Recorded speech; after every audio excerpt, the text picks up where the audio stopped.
কি সমস্যা হয়েছিল বাবা বলেন তো? আপনার এই যে আপনার এই যে রোগের একটা লম্বা হিস্ট্রি আছে, আপনার বয়স হচ্ছে 20 বছর, জি কিন্তু আপনি এই যে 15-16 বছর ধরে এই রোগে ভুগতেছেন। জি তো কি হইতো প্রথম থেকে একদম যখন আপনি বোঝা শিখলেন এই রোগ জি। সম্পর্কে, কি সমস্যা হইতো প্রথম? আমি যখন মনে রাখার মতো তখন মানে থেকে 4-5 বছর জি বয়স যখন। 4-5 বছর বয়স, আমি তখন থেকে এই রোগটা আমি দেখছি। হুম। কি হইতো তখন এই রোগটা, কি সমস্যা সমস্যা হতো? হচ্ছে আমি বাথরুমে বসলে ওটা বাথরুমের সাথে ভিতর থেকে কি একটা বের হয়ে একটা আসতো। বেরিয়ে টয়লেটের জি, রাস্তা এরকম বাইরের দিকে বেরিয়ে আসতো। বেরিয়ে আসতো। তো আবার টয়লেট হয়ে গেলে আবার যখন উঠে দাঁড়াতেন তখন ঢুকে যাইতো? না, না, এটা বসা অবস্থায় অনেক সময় দেখা যাচ্ছে এমনিতেই ঢুকে যেত, বা কিছু সময় দেখা যাচ্ছে আমি হাত দিয়ে ঢোকাতে হতো। হাত দিয়ে চাপ জি। দিয়ে ঢুকে। তারপরে এটার জন্য তারপরে যে কবিরাজি ট্রিটমেন্ট নিয়েছিলাম। কবিরাজের তো কাছে গেছিলেন। ট্রিটমেন্ট নেওয়ার এই পরে এই যে এরকম হইতো কতদিন পর পর হইতো? কিছুদিন পর ভালো থাকতেন, না, আবার ওই সময় কিছুদিন রেগুলার হইতো। রেগুলার হইতো। রেগুলার হওয়ার পরে ট্রিটমেন্টের পরে অনেক দিনের যাবত আমি ভালো ছিলাম। ভালো ছিল। তারপরে আবার অনেকদিন পর আবার দেখা দেয়। আবার দেখা দেখা যায়। দেওয়ার পরে এভাবে তারপরে মাঝে, মাঝে দেখা দিত। তারপর থেকে আমার আসলে আপনার কি এসব রক্ত যাইতো ওই সময়? না, রক্ত সবসময় যাইত না। যে কোনো অতিরিক্ত পায়খানা একটু কষা হইলে রক্ত সেই সময় রক্তটা দেখা যেত। কিন্তু এ সবসময় দেখা যেত এরপরে না। এই যে রিসেন্টলি আপনার কি হয়েছিল? আমার কাছে আসার আগে কি সমস্যা হয়েছিল? আপনার কাছে আসার আগে আমি বাথরুমে গেছি। বাথরুমে যাওয়ার পরে ওইটা স্বাভাবিক যেভাবে হয় ওইভাবে বের হইছে। বের হওয়ার পরে আর ভিতরে যায় না। আচ্ছা। তারপরে আমি অনেকক্ষণ যাবত চেষ্টা করি। চেষ্টা করার পরে যখন না হয় তখন আপনার কাছে নিয়ে আসা। তখন ভয়ংকর রকম দেখা যাচ্ছিল, জি, অনেক বড় অনেক, হচ্ছে। অনেক বড় হইছে, দেখছিলেন একবারে আপনার বের কি হয়ে ছবি আসছে। তুলে দেখাইছিল ওরা?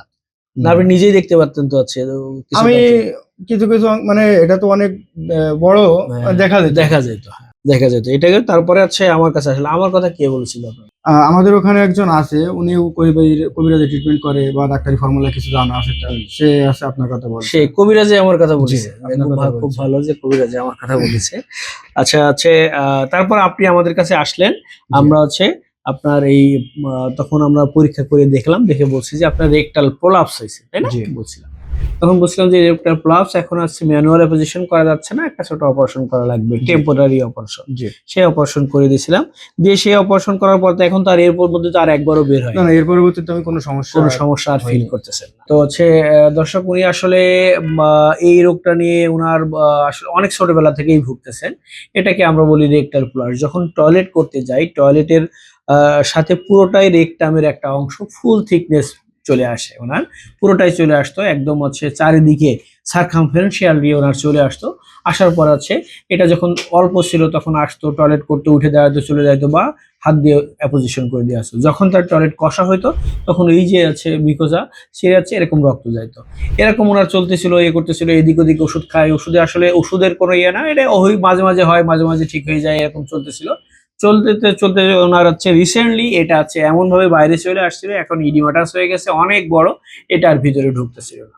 তো এটা যখন ভিতরে না ঢোকার ফলে তো হচ্ছে উনি এর আগেও বিভিন্ন কবিরাজ করছে। তা মজার ব্যাপার হচ্ছে কবিরাজই আছে আমার কাছে পাঠাইছে যে না গিয়ে যাও স্যারের কাছে গেলে এটা আসলে স্যার করতে পারবে। কবিরাজ যা আছে তারাও কম বেশি জানে যে না যারা এই কাজগুলো করে এই কাজগুলো কে ভালো করে বা কারা এই ধরনের আছে চিকিৎসা দিয়ে থাকে, কবিরাজও জেনে যায়।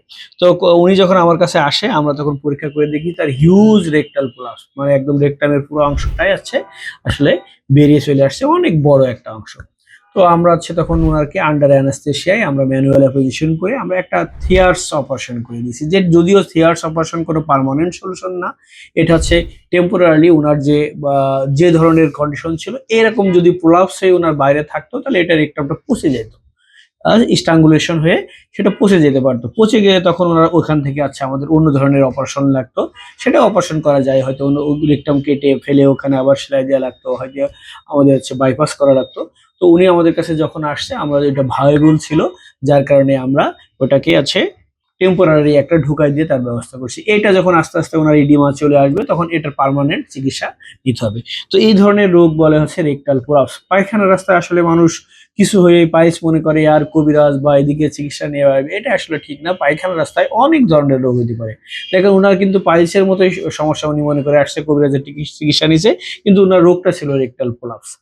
তো আলহামদুলিল্লাহ আমরা আছে ওই সময় উনি আমার দের কাছে আসছিল, আমাদের কাছে আসাতে আমরা হচ্ছে প্রপার ব্যবস্থা নিতে বসছিলাম ইমিডিয়েটলি। উনি এখন আলহামদুলিল্লাহ ভালো আছে। আপনার এই যে সাক্ষাৎকারটা নিলাম মানুষকে সচেতন করার জন্য, জি। এটা আমাদের হচ্ছে সামাজিক যোগাযোগ মাধ্যমে একটা পেজ আছে, সেখানে আমরা দিতে চাই। আপনার কোনো আপত্তি আছে? না, না, আমার কোনো আপত্তি নাই। আপত্তি নেই। পায়খানা রাস্তার আমি যে কথাটা সবসময় বলার চেষ্টা করি, পায়খানা রাস্তার প্রকৃত রোগ ধরতে হলে একজন বিশেষজ্ঞ কলোরেক্টাল সার্জনের পরামর্শ নেওয়া উচিত বা তার শরণাপন্ন হওয়া উচিত। বিশেষজ্ঞ কলোরেক্টাল সার্জন প্রয়োজনীয় পরীক্ষা-নিরীক্ষা করে ক্লিনিক্যাল পরীক্ষা যদি ইনভেস্টিগেশন লাগে সেটা করায়, তার ব্যবস্থা আছে গ্রহণ করে। তো উনি আমাদের কাছে আসছিলেন। উনি এখন ভালো আছেন। ওই ধরনের সমস্যা এখন আপাতত নাই। যদিও এটা আমরা বলতেছি না যে এটা পার্মানেন্ট সলিউশন।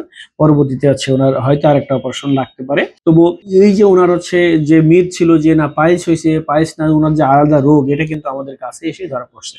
সুতরাং পায়খানা রাস্তার কোনো সমস্যা হইলে অবশ্যই একজন বিশেষজ্ঞ কলোরেক্টাল সার্জনের পরামর্শ নিবেন। এই ধরনের সম্পর্কে আমি আরো বিস্তারিত বলি বা আমি রেকটাল প্রলাপ সম্পর্কে আমি হয়তো নেক্সটে বলবো। এই ধরনের তথ্য পেতে আমার ফেসবুকে একটা পেজ আছে। সেই পেজকে ফলো দিয়ে রাখবেন এবং ইউটিউবে একটা চ্যানেল আছে, চ্যানেলকে সাবস্ক্রাইব করে রাখবেন। আমি চেষ্টা করব এই ধরনের তথ্যগুলো আপডেট দেওয়ার জন্য। সবাই ভালো থাকবেন, সুস্থ থাকবেন। ধন্যবাদ।